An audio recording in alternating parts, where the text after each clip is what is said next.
The Constitution of Athens, by Aristotle. Chapter 1.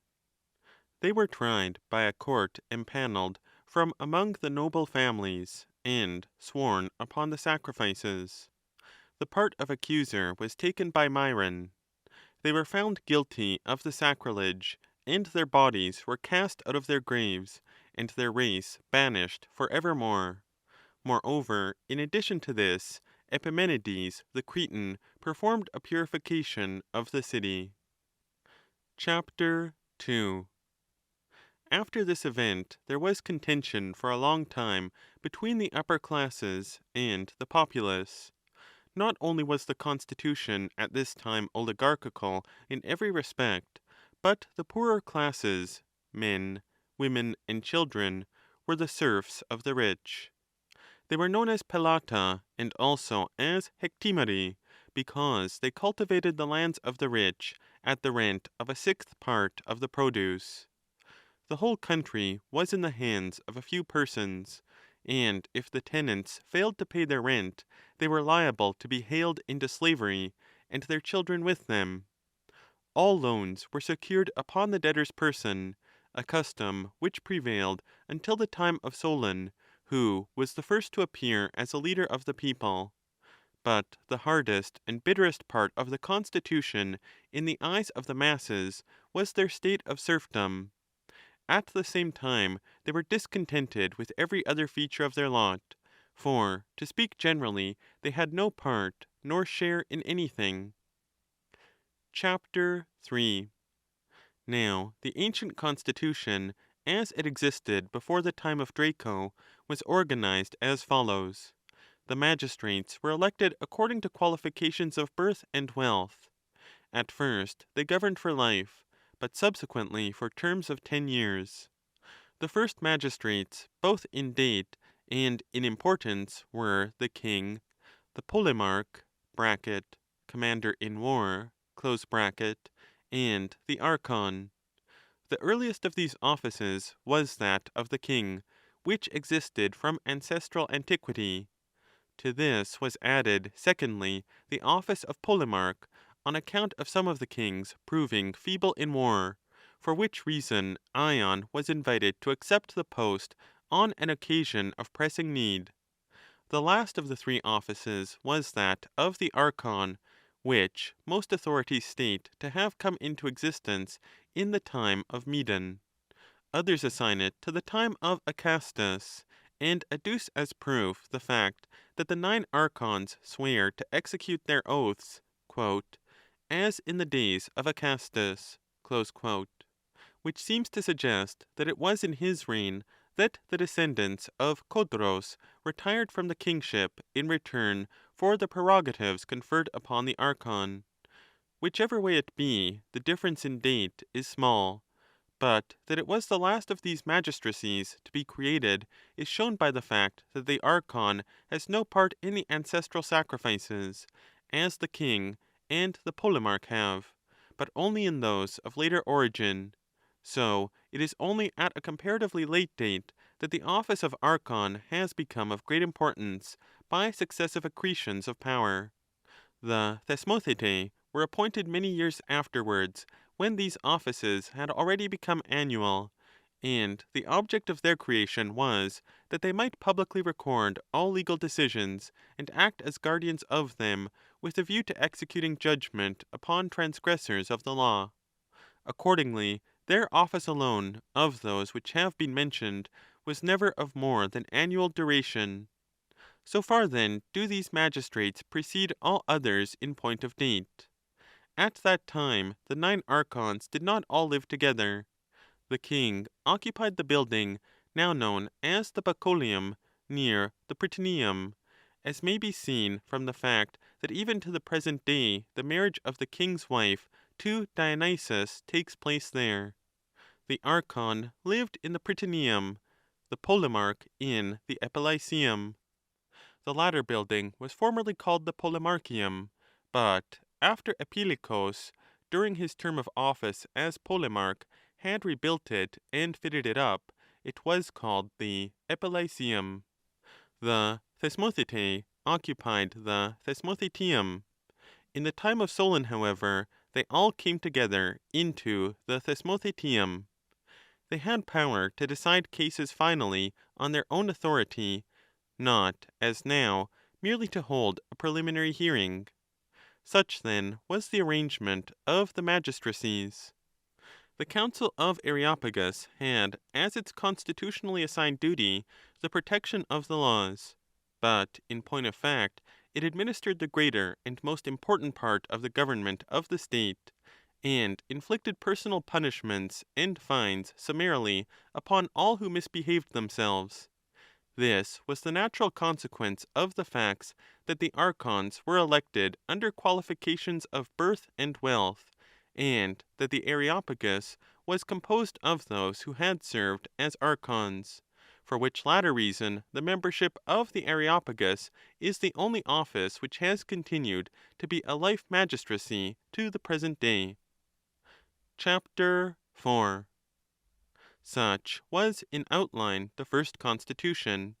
But not very long after the events above recorded, in the archonship of Aristochmus, Draco drew up his legislation. The organization he established had the following form. The franchise was given to all who could furnish themselves with a military equipment. The 9 archons and the treasurers were elected by this body from persons possessing an unencumbered property of not less than 10 minas, the less important officials from those who could furnish themselves with a military equipment, and the generals, strategi, and commanders of the cavalry, hipparchi, from those who could show an unencumbered property of not less than 100 minas, and had children born in lawful wedlock over 10 years of age. These officers were required to hold to bail the prytanes, the strategi, and the hipparchi of the preceding year until their accounts had been audited, taking 4 securities of the same class as that to which the strategi and the hipparchi belonged. There was also to be a council consisting of 401 members, elected by lot from among those who possessed the franchise. Both for this and for the other magistracies, the lot was cast among those who were over 30 years of age, and no one might hold office twice until everyone else had had his turn, after which they were to cast the lot afresh. If any member of the council failed to attend when there was a sitting of the council or of the assembly, he paid a fine to the amount of 3 drachmas if he was a pentacosio medimnus, 2 if he was a knight, and 1 if he was a zeugites. The council of Areopagus was guardian of the laws, and kept watch over the magistrates to see that they executed their offices in accordance with the laws. Any person who felt himself wronged might lay an information before the council of Areopagus, on declaring what law was broken by the wrong done to him. But, as has been said before, loans were secured upon the persons of the debtors, and the land was in the hands of a few. Chapter 5. Now, seeing that such was the organization of the constitution, and that the many were in slavery to the few, the people rose against the upper class.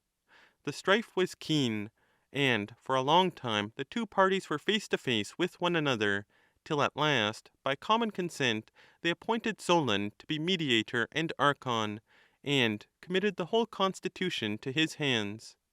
The immediate occasion of his appointment was his poem, which begins with the words, quote, I see, and within my heart deep sadness has claimed its place, as I look on the oldest home of the ancient Ionian race, slain by the sword. Close quote. In this poem he fights and disputes on behalf of each party in turn against the other, and finally he advises them to come to terms, and put an end to the quarrel existing between them. By birth and reputation Solon was one of the foremost men of the day, but in wealth and position he was of the middle class, as is generally agreed, and is indeed established by his own evidence in these poems, where he exhorts the wealthy not to be grasping. Quote, But ye who have store of good, who are sated and overflow, restrain your swelling soul, and still it and keep it low. Let the heart that is great within you be trained a lowlier way. Ye shall not have all at your will, and we will not for ever obey. Close quote. Indeed, he constantly ascribes the origin of the conflict to the rich, and accordingly, at the beginning of the poem, he says that he fears quote, the love of wealth and an overweening mind, close quote, evidently meaning that it was through these that the quarrel arose. Chapter 6. As soon as he was at the head of affairs, Solon liberated the people once and for all by prohibiting all loans on the security of the debtor's person, and at the same time he made laws by which he cancelled all debts, public and private. This measure is commonly called the seisachtheia (removal of burdens), since thereby the people had their loads removed from them. In connection with it, some persons try to traduce the character of Solon. It so happened that, when he was about to enact the seisachtheia, he announced his intention to some members of the upper class, whereupon, as the partisans of the popular party say, his friends stole a march on him, while those who wish to attack his character maintain that he too had a share in the fraud himself. For these persons borrowed money and bought up a large amount of land, and so, when a short time afterwards all debts were cancelled, they became wealthy, and this, they say, was the origin of the families which were afterwards looked on as possessing wealth from primeval times. However, the story of the popular party is by far the most probable. A man like Solon, who was so moderate and just in all his other actions, that, although he might have put the laws beneath his feet and have established himself as tyrant, he preferred instead to incur the hostility of both parties by placing his honor and the general welfare above his personal aggrandizement, is not likely to have consented to defile his hands by such a petty and unworthy transaction. That he had this absolute power is, in the first place, indicated by the desperate condition of the country. Moreover, he mentions it himself repeatedly in his poems, and it is admitted by all. We are therefore bound to consider this accusation to be false.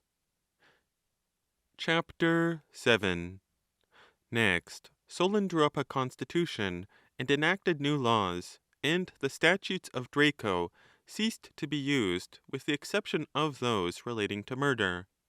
The laws were inscribed on the pillars and set up in the king's porch, and all swore to obey them, and the 9 archons made oath upon the stone, declaring that they would dedicate a golden statue if they should transgress any of them.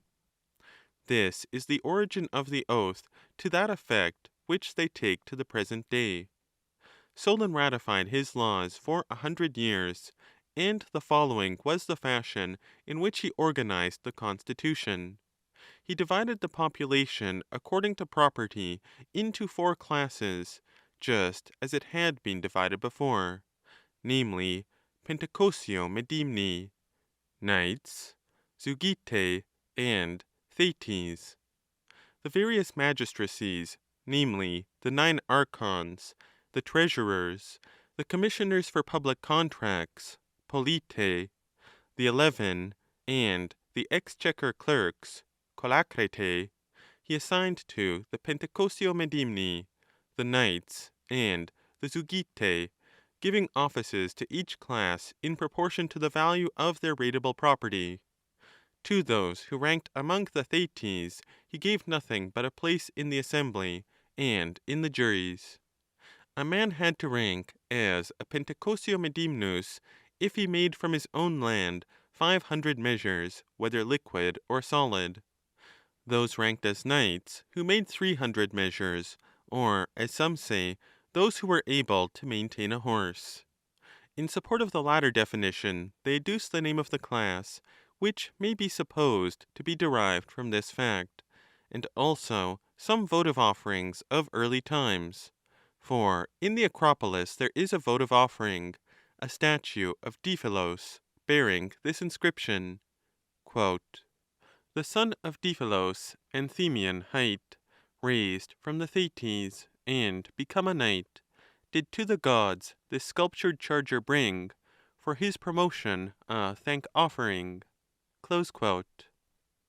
And a horse stands beside the man, which seems to show that this was what was meant by belonging to the rank of knight. At the same time, it seems more reasonable to suppose that this class, like the Pentacosio Medimni, was defined by the possession of an income of a certain number of measures.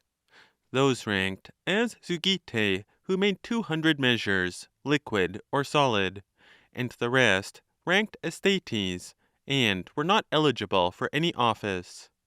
Hence it is that even at the present day, when a candidate for any office is asked to what rank he belongs, no one would think of saying that he belonged to the Thetes. Chapter 8. The elections to the various offices Solon enacted should be by lot out of candidates selected by each of the tribes. Each tribe selected 10 candidates for the 9 archonships, and among these the lot was cast. Hence it is still the custom for each tribe to choose 10 candidates by lot, and then the lot is again cast among these. A proof that Solon regulated the elections to office according to the property classes may be found in the law still in force for the election of the treasurers, which enacts that they shall be chosen from the Pentacosio Medimni. Such was Solon's legislation with respect to the 9 archons, whereas in early times the council of Areopagus summoned suitable persons according to its own judgment, and appointed them for the year to the several offices. There were 4 tribes, as before, and 4 tribe kings. Each tribe was divided into 3 trities (thirds), with 12 naucrates in each, and the naucrates had offices of their own, called naucrati, whose duty it was to superintend the current receipts and expenditure. Hence, among the laws of Solon now obsolete, it is repeatedly written that the naucrati are to receive and spend out of the naucratic fund. Solon also appointed a council of 400, 100 from each tribe, but he assigned to the Areopagus the duty of superintending the laws, so that it continued, as before, to be the guardian of the constitution in general. It kept watch over the citizens in all the most important matters, and corrected offenders, having full powers to inflict either fines or personal punishment. The money received in fines it brought up into the Acropolis, without assigning the reason for the punishment.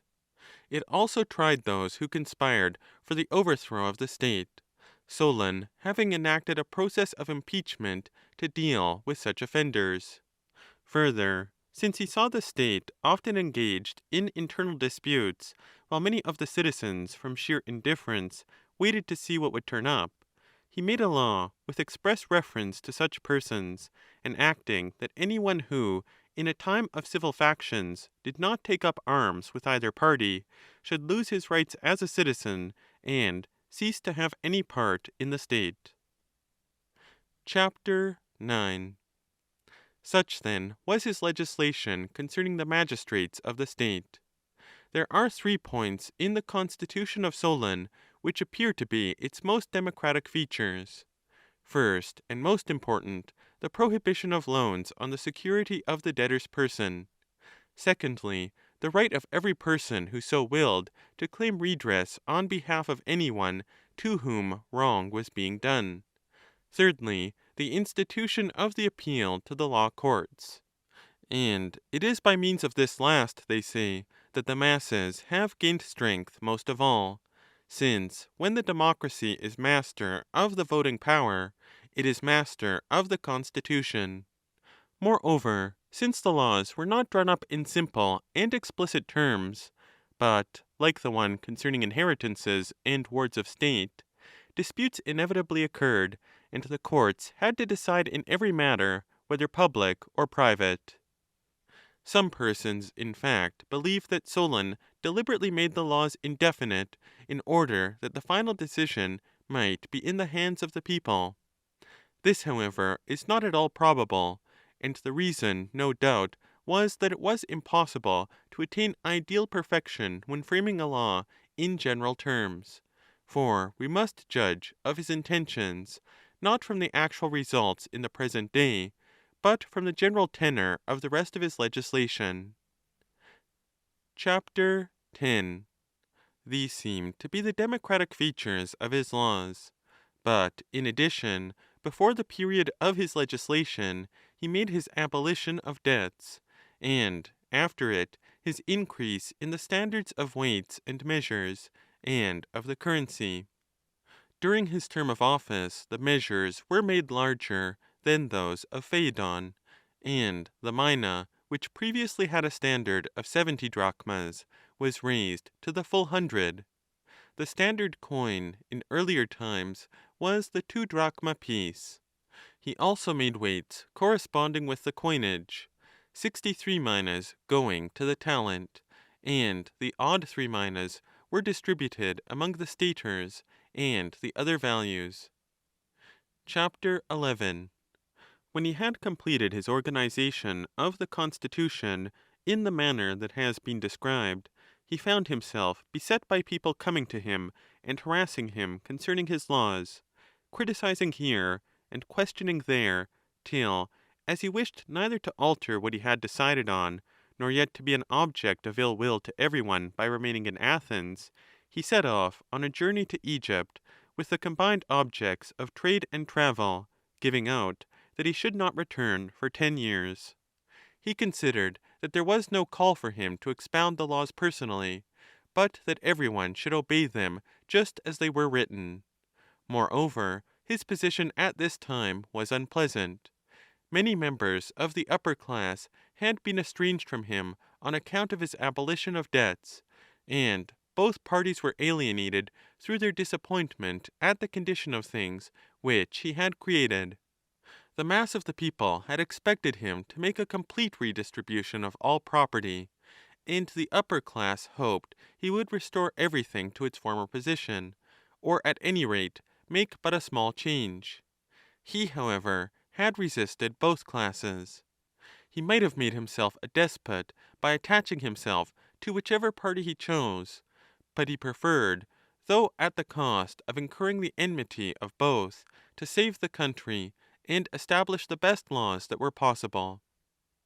Chapter 12. The truth of this view of Solon's policy is established alike by the common consent of all, and by the mention which he has himself made of the matter in his poems.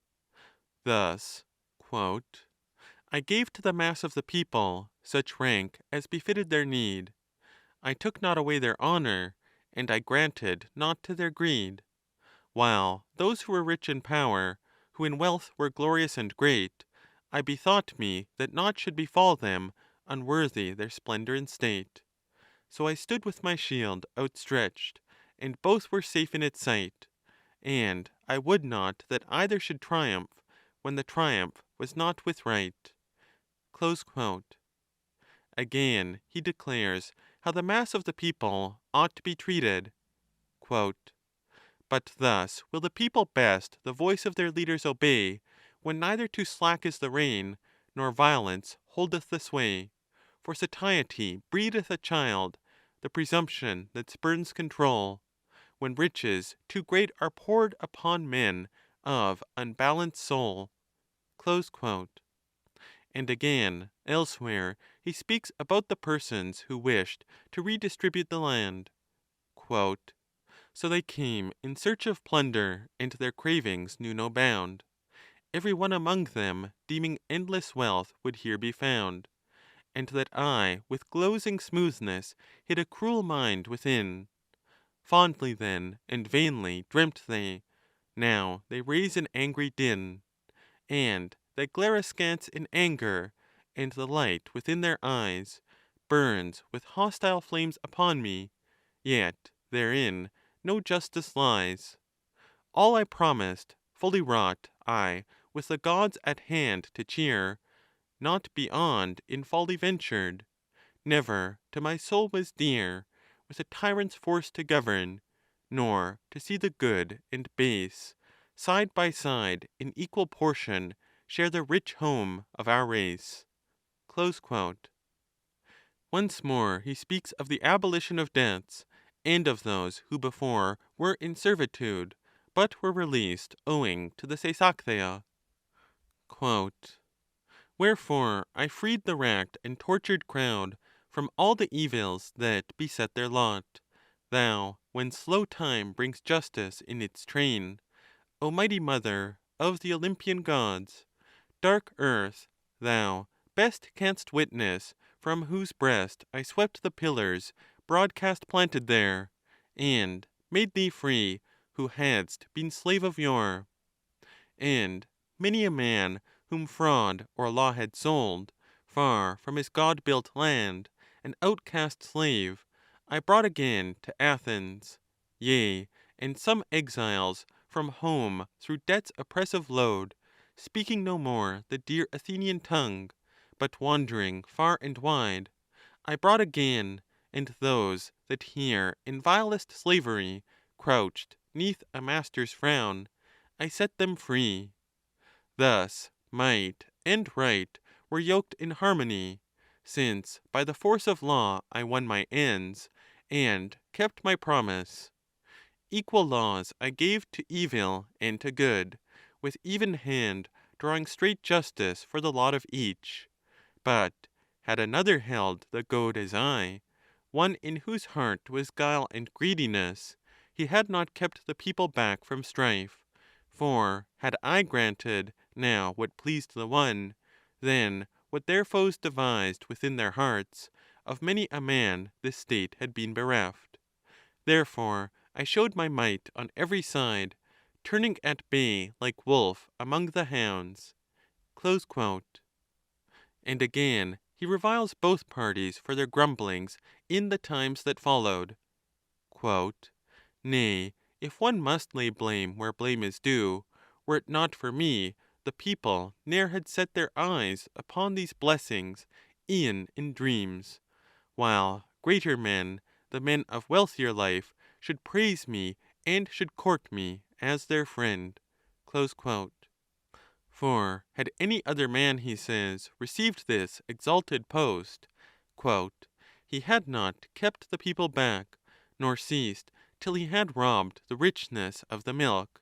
But I stood forth a landmark in the midst, and barred the foes from battle. Close quote. End of chapter 12.